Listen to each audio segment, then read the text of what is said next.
In this video, I'm going to show you how to set the resolution and frame rates for recording video on your iPhone. This is important to do before we start our project because we want to make sure that any footage we capture is in the right resolution that we need when we go to edit our videos. So to do this, we're going to go to our phone's General Settings menu. Then scroll down to the Photos and Camera option. Then scroll down to the Camera section. On the iPhone 7, we have 4 options here. The first is Preserve Settings. Here we're going to deal with just the top option, which is Camera Mode. I like to keep this turned on because I'm primarily shooting video, and anytime you exit your camera app, it defaults back to the photo mode the next time you open it, so I'm always having to switch over to the video mode. By activating the Camera Mode option here, it remembers that I shot video last time and opens ready to shoot video the next time I open the app. The next option is the grid. This creates a 3x3 grid overlay on top of your iPhone screen and helps you compose your shots. But this only works in a couple of photo modes and not in video mode, so I prefer to keep this turned off. Okay, the next two are the most important.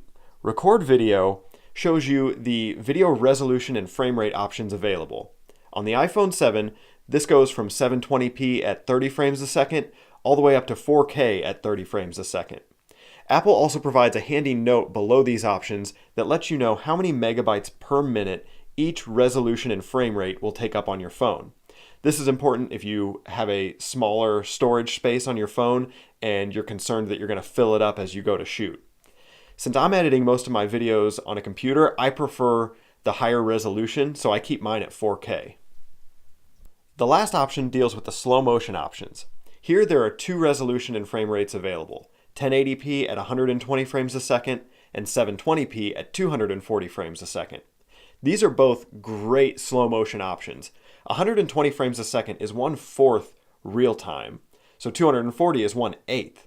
Again, I prefer the higher resolution because I'm generally editing in 1080p or higher, and so I prefer the sharper image rather than the slower frame rates. But it really depends on your project.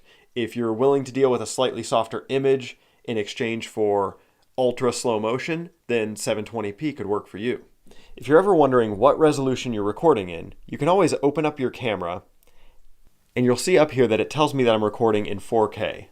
Likewise, in slow motion mode, it tells me that I'm recording in HD 120 frames a second. Okay, so one last note before we go. All the settings that we've talked about so far have been for the main camera that's located on the back of your phone. If you shoot using the front-facing camera, on the iPhone 7, this records at 1080 at 30 frames a second. There's no other options here and no slow motion either. On older iPhones, it records at 720 at 30 frames a second or lower resolution, and again, no slow motion option. Okay, that's it. We're now set up and ready to roll. I wish you happy shooting, and I'll see you next time.